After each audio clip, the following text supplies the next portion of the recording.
Hello everyone, myself Rajiv Raj Singh, Physics faculty. अच्छा हिंदी में okay मेरे प्यारे प्यारे बच्चों, आप तमाम लोगों को नमस्कार। मैं आपका फिजिक्स टीचर राजीव राज सिंह। तो अभी हम पढ़ने जा रहे हैं कि एक्सटेंडेड बॉडी के कारण कहीं अगर फोर्स फाइंड करना हो तो कैसे फाइंड कर लेंगे। तो पहली बात ये आती है कि सर एक्सटेंडेड बॉडी का मतलब क्या होता है। तो एक्सटेंडेड बॉडी का मतलब मैं समझा देता हूँ। मान लो कि मैं ये कहूँ कि 5 कूलम चार्ज लिया, कितना 5 कूलम, और उस चार्ज को यहाँ से लेके यहाँ तक हमने यूनिफॉर्मली डिस्ट्रीब्यूट कर दिया। यहाँ पे कोई चार्ज है Q, सपोज दैट यहाँ पे कोई चार्ज है Q। अब बताओ इन तमाम चार्ज के कारण यहाँ पे क्या फोर्स होगा, आप कैसे बताओगे, मुझे ये बताओ। क्योंकि आपने जो कूलम्स लॉ पढ़ा है वो पॉइंट चार्ज के लिए होता है, एक्सटेंडेड बॉडी के लिए तो नहीं होता है। तो क्या करना पड़ेगा, इस प्रोसेस में, इस कंसेप्ट में अपन वही सीखेंगे कि एक्सटेंडेड बॉडी के कारण फोर्स कैसे फाइंड करते हैं। तो सबसे पहले हम ये देखेंगे कि कितने तरह के चार्ज डिस्ट्रीब्यूशंस होते हैं। तो मेरे प्यारे बच्चों रामलाल, चार्ज डिस्ट्रीब्यूशन जो होते हैं वो 3 टाइप्स के होते हैं। एक होता है लीनियर चार्ज डिस्ट्रीब्यूशन। क्या होता है? Linear charge distribution. समझ रहे मेरी बात को? Linear charge distribution. ओके, हाँ, एक माफ़ी भी चाहूँगा कि मैं ये बोर्ड पे नहीं बना रहा क्योंकि बोर्ड पे थोड़ा सा लाइटिंग प्रॉब्लम आ रहा है। तो जब तक हमारे पास सिस्टम नहीं आ जाता तब तक हम ऐसे ही वीडियो बनाएंगे। लॉकडाउन के बाद पहला काम होगा कि सिस्टम परचेज करना होगा, फिर आपको सिस्टम के थ्रू मिलेगा, तब तक आप कोऑपरेट करें।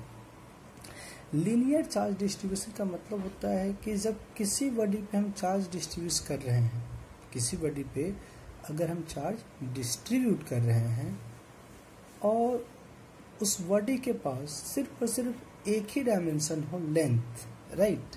तो क्या कह सकते हैं कि when charge distributed on a body along its length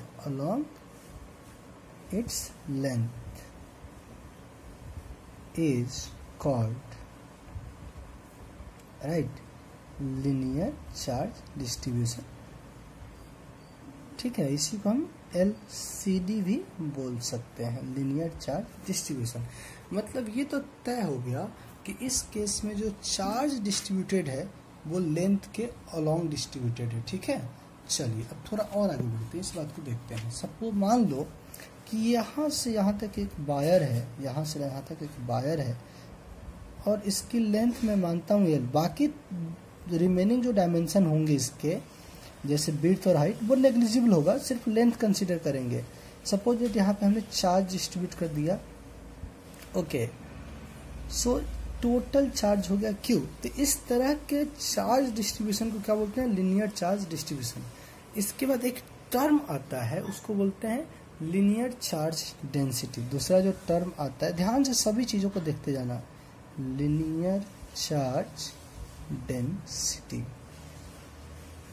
okay, linear charge density का मतलब होता है charge per unit length, charge per unit length. समझ रहे? लीनियर चार्ज डेंसिटी का क्या मतलब होता है? Charge per unit length. इसको लेमडा से रिप्रेजेंट करते हैं।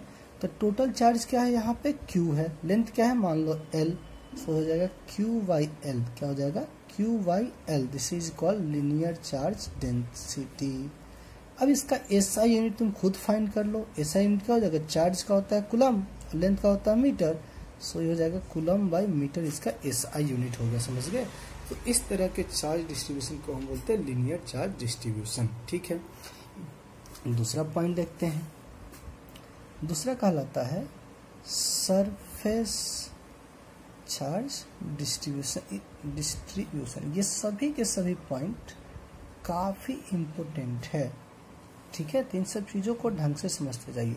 सरफेस चार्ज डिस्ट्रीब्यूशन, सरफेस का मतलब होता है कि जब चार्ज को हम एरिया के अलोंग डिस्ट्रीब्यूट करते हैं, एरिया के अक्रॉस डिस्ट्रीब्यूट करते हैं, उसको बोलते हैं सरफेस चार्ज डिस्ट्रीब्यूशन। जैसे आप मान लो ना एक फुटबॉल है, तो फुटबॉल का अंदर कोई मटेरियल होता है क्या? नहीं होता। तो आप चार्ज कहाँ डिस्ट्रीब्यूट करोगे? आउटसाइड, आउटर सरफेस पे आप डिस्ट्रीब्यूट करोगे। तो इस तरह के चार्ज डिस्ट्रीब्यूशन को बोलते हैं सरफेस चार्ज डिस्ट्रीब्यूशन। तो मैं लिख देता हूं, when charge distributed along the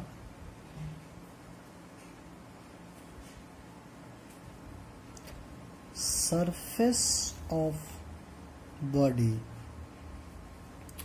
is called surface charge distribution। समझ रहे हो? is called surface charge distribution। ठीक है, जैसे मैं लिख भी देता हूं example, distribution of charge, distribution of charge on surface of football। दूसरा एग्जाम्पल, ये एग्जाम्पल फर्स्ट था। दूसरा, on surface of disc. Disc समझते हो ना? सरफेस ऑफ डिस्क, समझ रहे हो?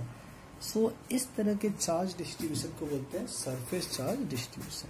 इसके लिए भी एक टर्म आता है सरफेस चार्ज डेंसिटी। क्या आता है? Surface charge density. ठीक है, सरफेस चार्ज डेंसिटी। अब खुद आप यहां से देखो ना, प्रीवियस केस में हमने क्या पढ़ा था? Linear charge density, charge per unit length. तो यहां पे हो जाएगा चार्ज पर यूनिट एरिया। देखते जाइए क्या हो जाएगा, चार्ज पर यूनिट एरिया। जैसे मान लो कि ये एक डिस्क है, या यूं ही कह लीजिए कि ये फुटबॉल है, बट मैं यहाँ पे आपको 2D में रिप्रेजेंट कर रहा हूँ, 3D में नहीं रिप्रेजेंट कर सकता। सो मान लो चार्ज इस तरफ डिस्ट्रीब्यूटेड है, ठीक है? चार्ज इस तरह डिस्ट्रीब्यूटेड, टोटल चार्ज Q है, और एरिया ऑफ क्रॉस सेक्शन मान लो A है। तो चार्ज, सरफेस चार्ज डेंसिटी को हम सिग्मा से रिप्रेजेंट करते हैं, और ये हो जाएगा QYA। इसका ऐसा यूनिट आप खुद लिख सकते हो, कूलम बाई मीटर स्क्वायर। ये सब चीज़ें मैं आपको इसलिए बता रहा हूँ कि जब मैं आपको electric field due to extended body पढ़ाऊंगा, या electric field due to ring पढ़ाऊंगा, electric field due to disc पढ़ाऊंगा, electric field due to hollow sphere, solid sphere, hemisphere, ये सब चीज़ें जब मैं आपको बताऊंगा तो उन सभी जगह मैं इस कंसेप्ट का यूज़ करूंगा। सो प्लीज़ आप इन सब चीज़ों को केयरफुली देखें। अगर समझ में नहीं आता है तो आप ज़रूर मैसेज करो। वीडियो के इस पे मत जाइए कि ये बोर्ड पे नहीं है, पेपर पे है। आपको समझ में मेरे ख्याल से बोर्ड से बेहतर इस पे आएगा, ठीक है? थर्ड पार्ट जो है, थर्ड कहते हैं volume charge distribution, right? Volume charge distribution, ठीक है? अब वॉल्यूम चार्ज डिस्ट्रीब्यूशन आप खुद से डेफिनेशन बना सकते हो। ये 3D डिस्ट्रीब्यूशन है। अभी देखो, फर्स्ट वाला था 1D, सेकेंड वाला है 2D, और ये 3D है। मतलब जब charge through out the volume distributed हो।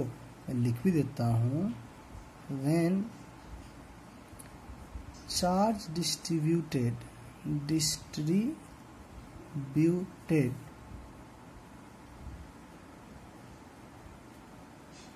throughout the volume is called volume charge distribution, VCD। समझ रहे हैं? अब जैसे कैसे आपको कुछ एग्जांपल तो होगा कि जहाँ पे चार्ज जो है वॉल्यूम में डिस्ट्रीब्यूटेड है, तो यस है ना। जैसे आप मान लो आपके पास वाटरमेलन है, और वाटरमेलन के जो सीड्स हैं, जो उसके बीज हैं, बीज, उसको आप मान लो चार्ज। तो वो चार्ज क्या होता है? सभी जगह डिस्ट्रीब्यूटेड होता है। सभी जगह डिस्ट्रीब्यूटेड होता है, तो ये वॉल्यूम चार्ज डिस्ट्रीब्यूशन है, राइट? सो जैसे मैं लिख देता हूँ एग्जाम्पल में, चार्ज डिस्ट्रीब्यूटेड ऑन वाटरमेलन, ठीक है? ऐसे बहुत सारे एग्जाम्पल मिल जाएगा आपको। Charge distributed on a solid non metallic solid sphere. ठीक है, मैं लिख देता हूँ charge distributed on non metallic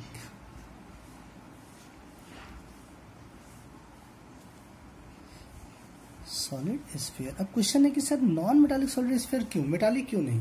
तो जब मैं कंडक्टर पढ़ाऊंगा तब आपको बता दूंगा कि मेटालिक इसलिए नहीं क्योंकि मेटालिक के सभी चार्ज सरफेस पे आ जाते हैं। समझ रहे हैं मेरी बात को?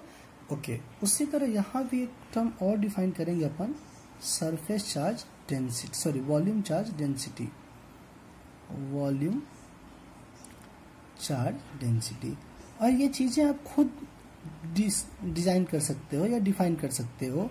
मान लो कि ये एक वाटरमेलन है, तो यहाँ पे चार्ज सिर्फ और सिर्फ सरफेस पे नहीं होगा, थ्रू आउट द वॉल्यूम होगा। थ्रू आउट द क्या होगा? वॉल्यूम होगा।